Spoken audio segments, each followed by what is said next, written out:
What's up YouTube, That's here, bringing you guys a few more games with my Mega Banette team that I've been working on.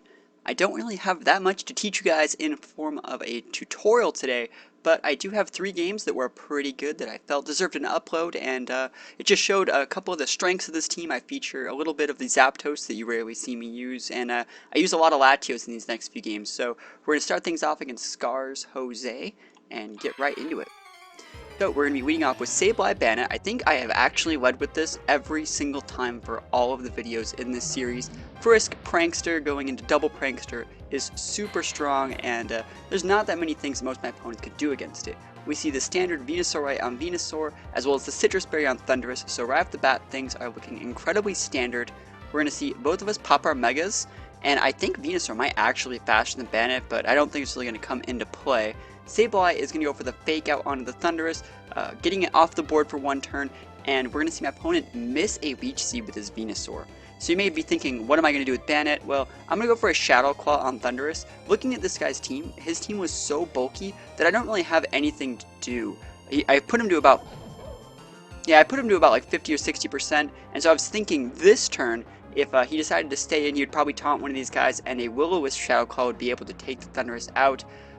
Good for him, he switches into Scrafty. Unfortunately for him, he switches into a Will-O-Wisp. So my opponent is finally going to hit his Leech Seed, and it's kind of funny just to see a board like this completely ignore a Mega Venusaur, but I mean, I have a bunch of Pokemon in the back that are more than enough to take out a Pokemon like Mega Venusaur. Latios is one of them. I switch out my Banette coming in with Latios here and go for a Will-O-Wisp on that slot. Sableye, I probably could have switched out this turn, but is fine. We're going to see Venusaur go for a Leech Seed, misses again on my Latios, not that big of a deal, and we see Sableye get knocked off, losing its Mental Orb from the Scrafty. Remember, Scrafty is burned, so it's going to be doing a ton less damage with those physical attacks. So starting off turn 4, I withdraw my Sableye, send out my Breloom here. Breloom, probably not the best, but it does potentially block Leech Seed, and I was pretty sure Scrafty was going to ignore that slot anyways, and Sableye was incredibly useless, so Breloom was a free switch in here, and Scrafty's left to knock off my Latios. It's actually going to critical hit to knock off my Specs, so the crit goes through the burn, and it just does like a ton of damage, and just getting that crit makes for the fact that he missed those first 2 Leech Seeds, and I am going to take out the Venusaur with the Psyshock, but it's cool to note that he knocked off my Choice Specs, right? So knocking off my Choice Specs lets me use other moves, and that's going to come into play later in this match. We see him go for a last minute knockoff before he goes down to the burn damage, which drops me to 5%, so maybe if my opponent did hit one of those Leech Seeds, it would have been pretty good for him, but oh well. I mean, it would have completely changed the game. I probably would have switched out there at some point. He's going to send his last 2 Pokemon out, Thundurus and Swampert here, and I'm going to go for the Ice Beam because I'm no longer locked into Psyshock, and I'm actually going to get the Freeze with the Ice Beam, and it doesn't really matter that I got the Freeze. I mean, what could he have done? He could have Discharged, would have been probably the best move. Tried to like paralyze my Breloom and then Ice Beam my Breloom. That would have been like the best he had. There's no way he's winning this game from this point. I got a little bit lucky. He missed a couple things. I picked up a Freeze, and I am going to pick up that 4 stock against Scars Jose. So pretty good stuff, Latios definitely MVP of that game.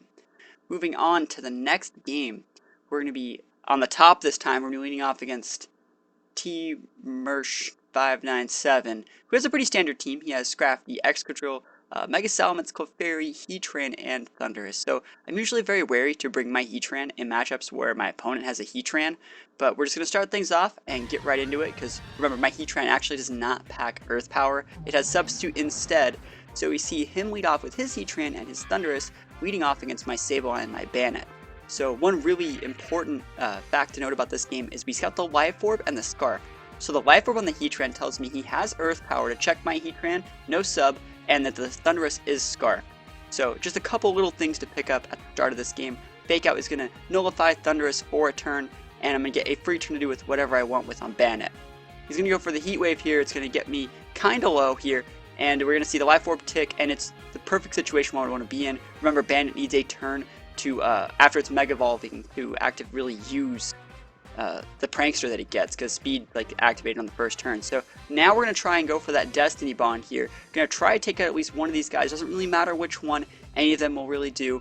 and we're going to see Volt Switch come out. It's going to critical hit my Sableye after the recover, which really, really bites for me. I mean, Sableye would have been completely fine, but I don't really need it in this matchup. And once I see Scrafty, I think, well, that's fine. I will-o-wisp that slot anyways. So will-o-wisp actually misses on the Scrafty, and it's a really, really bad situation for me here. Heat Wave's going to come out. It's going to take out Sableye. It's going to take out Banette. Now, we took the Heatran out, but we probably didn't have to like go that around the bend, sacrificing 1 for 2. Sorry, sacrificing 2 for 1 to take out a Heatran.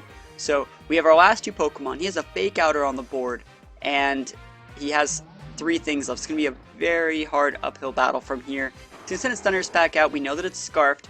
Latios, my Specs Pokemon, can't protect, and my Zapdos. So it's not the end of the world here, but I'm going to have to make some plays to come back into this game.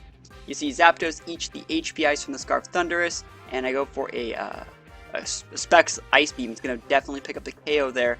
And I was really surprised the Scrafty didn't go for a Fake Out here, but he decided not to, and actually paralyze him with a Thunderbolt. So at this point, I'm pretty happy that I didn't actually get the burn there, because he is paralyzed. He probably should have went for the Fake Out, because I'm pretty sure he has it. So paralyzing that Scrafty is huge for me. Got a free turn there. And we see Salamence come out. It's going to get Intimidate, and then Mega Evolve into Mega Sally. He's going to pop a Protect first turn. Extremely predictable turn for my opponent. And Ice Beam, I have to keep him honest and go for the Ice Beam on that slot just in case he wants to go for something weird. And now I can pop a Tailwind here. You may question me using Ice Beam on that slot, even though I said I knew he was going to protect. But since I Tailwinded, there was like no way he was going to have anything to do about that, because there's just no way. Ice Beam's going to come in on the Salamence. It's going to pick up the KO even though I was snarled. And now Scrafty's fighting a definite uphill battle against 2 Pokemon who are definitely like specially intimidated through the Snarl, but there's no way the Scrafty can win against 2 Pokemon like this. So he's going to give me the forfeit, and I'm going to win the game. I got kind of lucky after I got kind of unlucky. So him critting my Sableye was luck for him. I'm trying to even out the luck scales. He crit my Sableye. What else did he do? He dodged Will-O-Wisp, and I got 2 pairs for it. So I'll take it. Maybe I got a little bit extra lucky, I don't know. But that is the game, and we're going to go on to Game 3. I know these are pretty fast games. We go on against Jade Johnny, who has a pretty weird team. I mean, there's a Vaporeon and a Carbink in it. But I'm already here, and I have a relatively short video today, so I figured I would upload this one. I like to upload weird battles at the end of the day. Potential for fire, like Water Pledge tech over here with Blaziken and Greninja, and Garchomp is a dated Pokemon, but that's not to say it's a bad one. So we're going to start it off, get right into it, and we go Sableye Banette. I also wanted to upload this video because I like ending the videos with my team being on the bottom, so that's why we're uploading this battle as a part of the 3 that we're uploading today. Jay Johnny's going to be leading off with Life Orb, Blaziken, and Assault Vest Garchomp. Assault Vest Garchomp is crazy, but it's crazy weak to Will-O-Wisp. So I get a free switch with my Latios, right? I'm like, this is fine. What is he going to do? We know Blaziken's protecting. What's Garchomp going to do? Dragon Claw, LOL. So Will-O-Wisp goes, it hits on Garchomp. That's pretty big. And what I see really surprises me. We see him go for a Crunch. I mean, I knew this guy was probably kind of new based on his team, or maybe this was like a singles team or something like that. But Crunch on the Garchomp, gonna be super effective against Latios, but it's not gonna be enough to save this Blaziken, who we know is not packing a Sash. He's gonna eat the Spec Psyshock, and Latios should still have HP to spare if he decides to go for Crunch again with Garchomp. So he decides to Dragon Claw that turn. That is not Crunch, it's a better stabbed move. Dragon Claw is the smart play. It's gonna pick up the KO on my Latios, and I'm fine with that. I mean, Garchomp's taking tick damage, Blaziken is off the table, and it's time for Banette to come on the board. So Banette comes out, I'm going to get to frisk this Greninja. We see an Expert Belt, no Sash, and I feel really safe. I mean, I know that this guy's probably a newer player, and I could probably do whatever I want. So he's going to switch out his Greninja, going in for Vaporeon this turn, and Vaporeon is a Pokemon that I definitely do not want to get going. I know the strength of Vaporeon through singles. If you guys have seen any of my battles from like 2 or 3 years ago, I used to use Vaporeon in every single singles team. I think it's one of the best Pokemon in singles, and I know just what it can pack when using Rain Dance. So Garchomp's taking tick damage. This turn was pretty much a wash. I think Vaporeon next turn is going to do something pretty cool. So we see I've burned both his Pokemon. My Protect's going to be off cooldown on my Banette. I switch into Zapdos, into a Dragon Claw, not the biggest of deal, only taking about 20%. And I go for a Shadow Claw on Vaporeon because I I just feel that there's something gonna happen here, and there's the Rain Dance, and I'm like, alright, so he's burned, he's gonna pop Rain Dance, he's gonna get the hydration going, and now he can just pop Rest every turn, get a full heal, and then wake up at the end of the turn thanks to his ability Hydration. So I had to take that Vaporeon off the board as soon as possible, going for the Thunderbolt. I think I actually nuked that slot. I was just not having any of this Vaporeon, none of this nonsense going on, because Vaporeon is too much of an enigma to just let run free.